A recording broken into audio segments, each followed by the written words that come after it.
Buying new things has become a modern-day addiction. Whenever we buy something, we send a pleasure signal to our brain that brings us joy, for a few moments, that is. Did you know that the average American buys 66 garments a year while throwing away more than 60 pounds of clothing per person? That's so many clothes! I was shocked when I worked on the research for this video and found this fact. Thinking about it, I realized I was exactly the same just a few years ago. I took a car loan that I couldn't afford, and even more loans to buy a 70-inch TV and a new iPhone. I went on Amazon shopping sprees almost daily, buying everything. I was glad when I was able to find something new that I could buy. Plates, cutlery, a year worth of cleaning supplies, an air purifier, a coffee machine, board games, and even a Japanese warming toilet seat.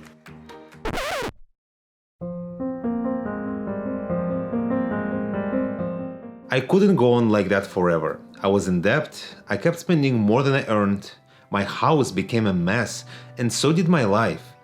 I needed a solution to get out. And that's when I discovered minimalism.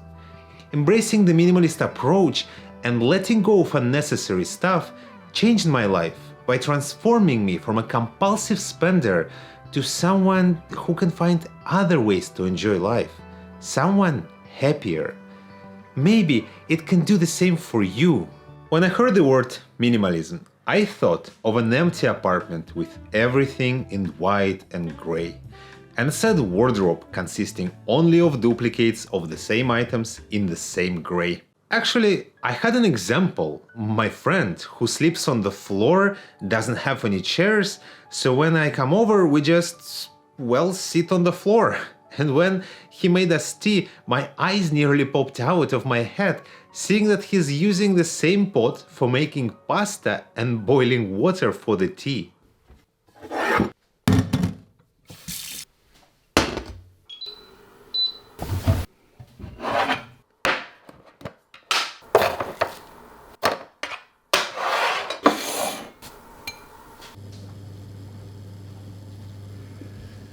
That's not how I wanted to live. It just seemed sad and miserable to me, even if it would allow me to retire at 40.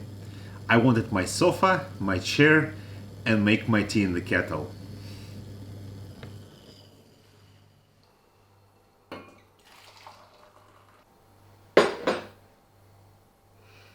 I guess that works.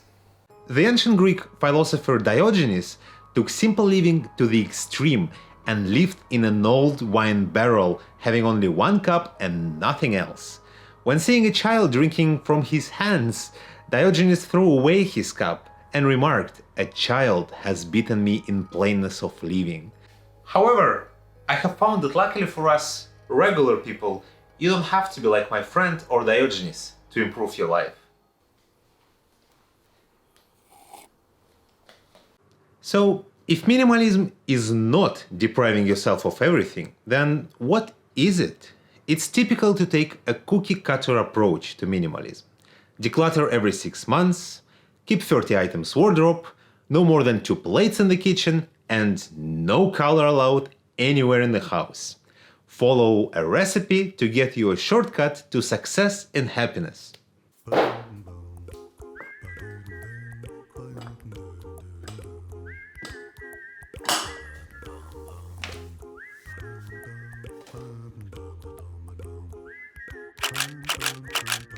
While I went through the periods when I did the same, I now look at minimalism as a tool that helps me minimize the number of daily choices to make life simpler and more focused. Every single day, we make hundreds of choices. What should I have for lunch? What shoes to wear? Is this shirt's color matching with the jeans? Do I change shampoo this month? Making hundreds of insignificant decisions daily takes a toll on our mental capacity to make good choices. And when the time takes to make an important decision, we are exhausted and don't have the energy to think it through. What we can do is build a simple structure to take care of our daily routine. I simplified my wardrobe so I could pick the top t-shirt and go about my day. I cook the same dishes every week, which also makes grocery shopping effortless. I made an initial investment to find something that I genuinely love so I can minimize my daily choices moving forward. And that's what minimalism is all about. Simplifying your life and freeing up space and time to make you the one in control. I keep always thinking, when did I lose control of my life? Was it always like this? Since we were kids, we were exposed to the TV and books. That's the time when we learn how the world works and who we want to be when we grow up. We read and watched the stories about simple people like us becoming successful and wealthy. And we thought, they made it. I want to grow up and make it as well. Very quickly, we learned that to be considered successful, we should be able to afford a particular lifestyle. Traveling around the world, living in expensive hotels, sports cars, mansions, brand clothes. It seems that is the dream of everybody, even if we realize that the chance of getting there is not that high. And as the time moves forward, it only gets worse.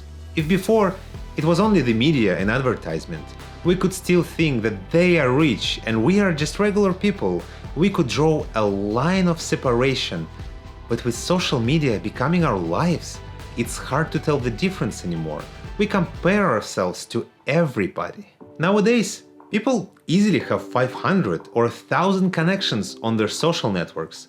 Let's say all your 500 online friends are on Instagram, and each of them goes on vacation to a flashy place for a week once every 5 years. That means you see at least 2 of your friends going to Paris or Venice every week. Every week! And if you're going on such vacation once every 5 years yourself, that leaves you with 259 weeks of watching your friends living a luxury life all the time. Nobody would do these calculations. We just feel like everybody's living their best life while we have to wait for 5 years living a regular life. So we want to project that we live our best life too. We buy things to impress people around us and live up to our own expectations of a dream life. I felt great when people come to my house and praised my TV size. It's actually 75 inches. Other people's praise validated my success. I thought that I was on the right path in life. And so with all the pressure from the outside and the success clearly defined as being able to afford anything we want, we set a trap for ourselves to spend our lives in a race to get more money. We lose sight of the real priorities in life, and we never set out on a journey to discover what actually makes us fulfilled. And so I thought, how do I even start being a minimalist? I spent so much on non-essential items and filled my house with stuff. I couldn't make any meaningful savings. I started to get lost whenever I needed to find something. And I just didn't have any more space in my apartment. I wanted to spend less money, have more room, and have a nice and tidy home where I could enjoy living. But that's all practical. Beyond this, I wanted to stop thinking about things and worrying about financial security. I just wanted to spend my time on my passions and my loved ones. Maybe for you it's similar, or perhaps you have other issues or other reasons to start your minimalist journey. Start with thinking, what do you expect to change? Think about what you want to simplify in your life. Is it your environment, your schedule, your spending, or your meals? Minimalism could touch many areas of your life. Think about what's causing you the most stress and anxiety right now. Where do you need simplicity the most? The goal is always to focus on what's essential for you and eliminate the rest. If you can't sleep because you're struggling to pay your bills, maybe a shopping ban makes more sense than decluttering binge. We often think of minimalism as decluttering. But as much as I felt uncomfortable getting rid of the things during decluttering, buying new stuff after I had freed some space felt great. So my apartment quickly returned to its origins with stuff everywhere I looked. I started watching videos on YouTube and so many people struggling with the same issues. Decluttering almost works like a painkiller when you break your leg. What you need is to stop walking and let it heal. So what can we do? What helped me was creating a list of questions I try to ask myself when I feel an urge to buy something. Can you already achieve it with something that you own? If you do, you probably don't need a new item. We like every item serving its purpose in the best way, but it's not truly necessary. This is the iPhone 11 Pro, and these are the most powerful and most advanced iPhones that we have ever built in a stunning new design. The novelty or a new discovery makes us feel the urgency to buy something. But think twice. Have you lived without this item for a long time? If you did, how did your life change that you need this item now? Will it improve your life and add significant value over the long term? Be truthful here and consider if you can get this value without buying a new item. Can you afford it? Think that items have not only their immediate cost, and consider maintenance and consumables. A car is the best example. You will need insurance, gas, changing tires, repair, etc. Try to avoid purchasing liabilities. Why have you thought of buying it? Is it something that comes from a necessity or from some external source? If it's the latter, maybe you don't need it. If the item costs more than $30, wait for 3 days and revisit the desire to buy it. Still think you need it? Go for it then. But if the item costs a significant amount, I recommend taking a month to consider and evaluate your purchase, unless it's an urgent need. Applying these rules while deciding to buy a new item will help you distinguish between essentials and something that you will regret in the future. Of course, this is just a mental model. You don't have to apply it to buy every item. Just keep it in mind whenever you have doubts that you're falling back into your previous habits.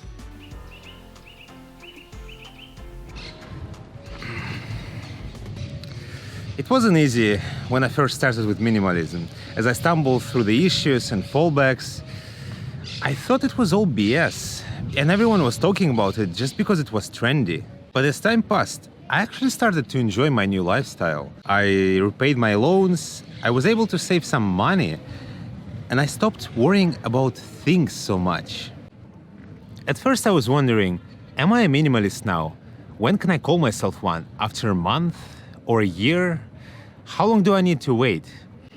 But after a while, I realized that it doesn't really matter how you call yourself. A minimalist, an essentialist. Just keep going as long as you live the life that you want. Of course, the minimalism is not a solve-it-all lifestyle for everybody. But I'm confident it's worth a try to see for yourself.